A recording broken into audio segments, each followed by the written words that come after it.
गरीब साध साध सब नेक हैं, आप अपनी ठोरे। जो सतलोक ले जाएंगे वो साधु कोई और।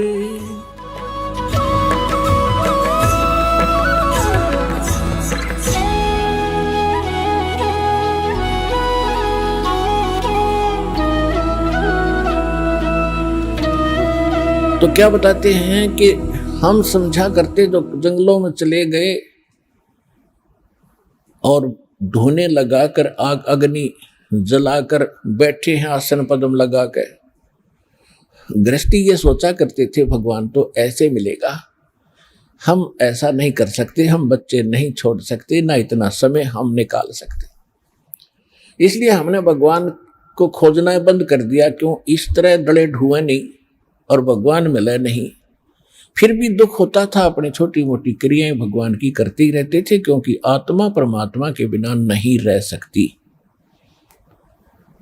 ये मन है, ये बकवाद करवाता है, इसके साथ इसका जोड़ा कर दिया काल ने कि इसको भ्रमित रख, इसको भयभीत रख, तेरा ये नुकसान हो जाएगा, ये नुकसान हो जाएगा, वहां सत्संग में गया तो यहाँ पीछे से हानि हो जाएगी। इसको ऐसा भयभीत करके वहीं बैठा लेता है, यहाँ नहीं आने देता, और वहां रहते रहते सारा परिवार का परिवार नष्ट हो जाता है। तब कौन सी रक्षा कर ली आपने? रक्षा करने वाला भगवान, इससे आप दूर कैसे बात बनेगी आपकी? अब जैसे एक बार ये दास जब ये दीक्षा ली थी, ज्ञान समझ में आया था, सर्विस भी करता था, तो जब ये ज्ञान समझ में आता तो अपने साथी कुलिक को, सभी को, जो भी संपर्क में होते हैं, ज्ञान सुनाना हमारी मजबूरी बन जाती है और जरूरी बन जाता है। ऐसे ही ऑफिस के अंदर दास ने जिक्र किया तो एक हमारा जो साथी था वो कहने लगा, भाई आपने संत तो देखे नहीं है। माँ भी कैसे? कि एक बार मैं चला गया हरिद्वार और आगे पहुंच गया ऋषिकेश।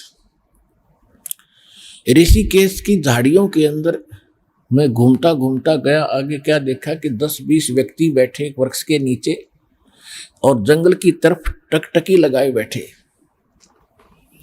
मैं वहां गया, उनसे पूछा यहाँ क्या देख रहे हो? उन्होंने बताया कि यहाँ एक महात्मा रहता है, वो बड़े सद्पुरुष हैं और केवल एक केले के पत्तों को लंगोट के स्थान पर बांधते हैं पर्दे पर, और ना नगर में आते ना बस्ती में, इस जंगल में घूमते रहते हैं, गुफाओं में रहते हैं, और उसके दर्शन यदि हो गए तो बेड़ा पार हो जाएगा। एक उन्हीं में से कह रहा था, एक दिन मैं यहां सुबह सुबह वक्त से आ गया और मैं ऐसे ही देख रहा था, उस महात्मा ने मुझे देख लिया, वो मेरी तरफ ही आ रहा था, मैं उसको नहीं देख सका, वो मुझे देखकर वापस भाग लिया। मैंने उसकी पीठ देखी थी, जब चेहरा देख लेता था, जब दर्शन हो जाते तो बेड़ा पार हो जाता। अब मुझे तो मालूम था, उनको आगे बात बढ़ाना मैंने उचित भी नहीं समझा। मैं भी ठीक है, अब इतने रंग में रंगे हमने कक्का पता नहीं। अब इसके विषय में सुख संवेद में क्या बताया है कि डंब करे डूंगर चढ़े। एक समय दास अपनी ड्यूटी पर जा रहा था मोटरसाइकिल पे, और उस समय क्या देखा कि एक ऊंचा सा स्थान था, गांव से बाहर ऊंचा टीला, ऊंचे स्थान, थली सी थी, उस पर 10-20 वृक्ष थे और नीचे एक तालाब था। वहां एक संत बैठा, साधु धूना लगा के, और कई भक्त उसके चारों तरफ गांव के लोग बैठे, कोई जा रहा था। तो हमने पूछा, भाई ये कौन है? कि बड़े पहुंचे महापुरुष बाबा तपस्या कर रहा है, और दूर तक दिखा साफ हो बैठा। वहां भी ठीक है, तब तक हमने नाम लिया नहीं था।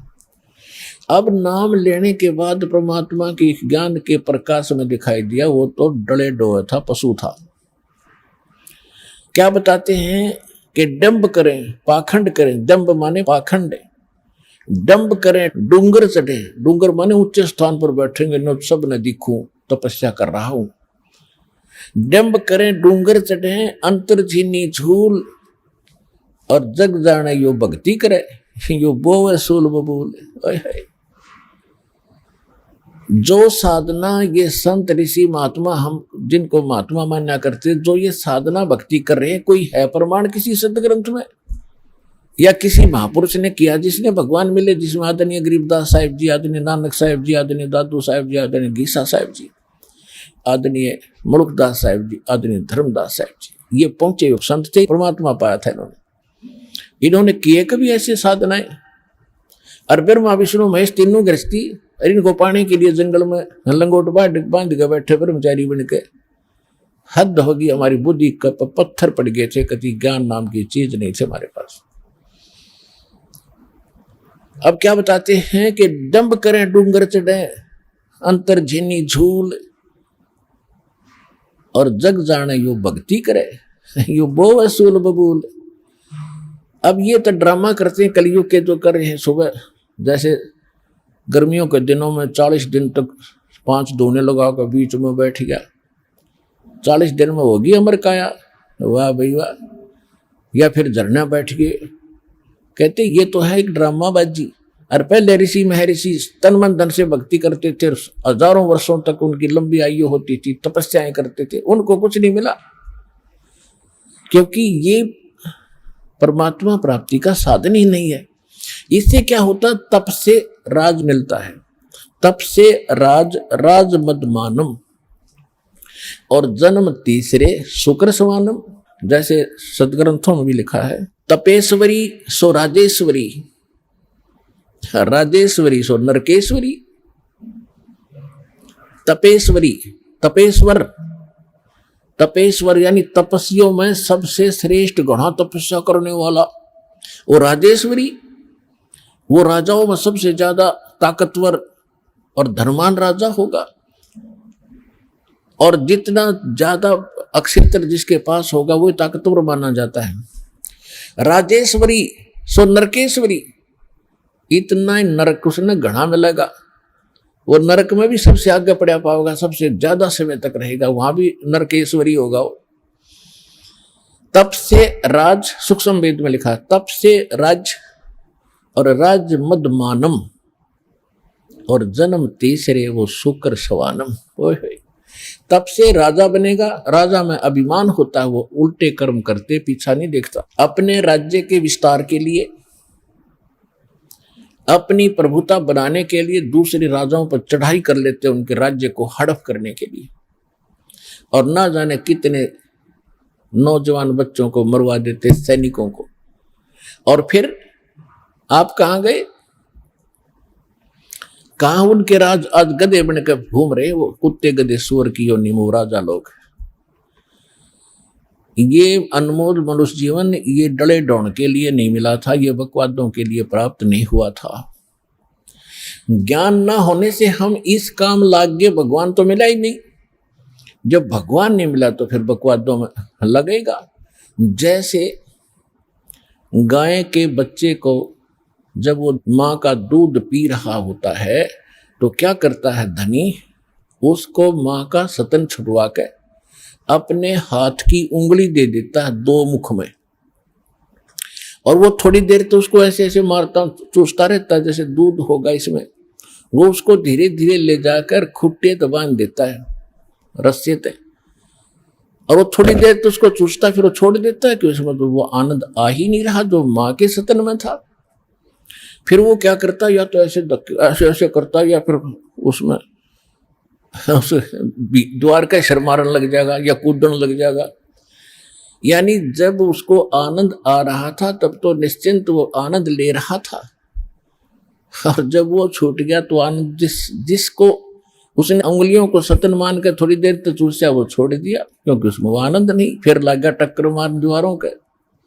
तो हमारे साथ वो बन गई। हम पहले तो भगवान की तरफ लगते हैं, भगवान को पाएंगे चाहे कुछ भी हो जाए, घर भी त्याग देते हैं, लेकिन वो वस्तु नहीं मिली हमें जिससे भगवान का आनंद मिले।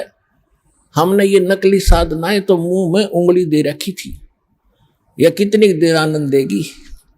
अंत में इसको छोड़कर हम फिर बकवादा बढ़ गए, सिद्धियां प्राप्त कर ली, एक दूसरे पर प्रभु पा के, फिर पता नहीं क्या क्या मस्तारन लाग गए, सब कोठी बनाने पर लाग गए। फिर वो भूल गए सारा साधन, क्यों भगवान मिल नहीं रहा, क्योंकि हमने सतन नहीं मिला माँ का, हम उंगलियां मुंह में लिए फिरे थे। तो जितनी साधना है इस दास के अतिरिक्त तो साधना दास बताता है, ये सारे ऐसे ही मुंह में उंगली दे रखी इन संतों ने, इनको मूर्ख बनाने के लिए श्रद्धालुओं को।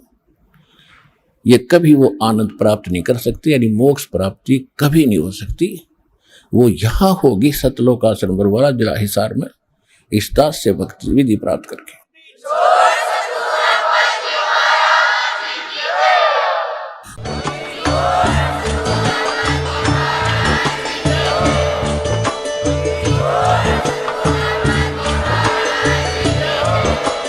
आप सुन रहे थे जगत गुरु तत्वदर्शी संत रामपाल जी महाराज जी के मंगल प्रवचन। अधिक जानकारी के लिए विजिट कीजिए हमारी वेबसाइट www.jagatgururampalji.org। संत रामपाल जी महाराज जी के शुभ आशीर्वाद से पूरे विश्व भर में 500 से भी ज्यादा नाम दीक्षा केंद्र हैं, जिन पर संत रामपाल जी महाराज जी द्वारा ऑनलाइन निशुल्क नाम दीक्षा दी जा रही है। अपने नजदीकी नाम दीक्षा केंद्र का पता करने के लिए संपर्क करें 8222880541।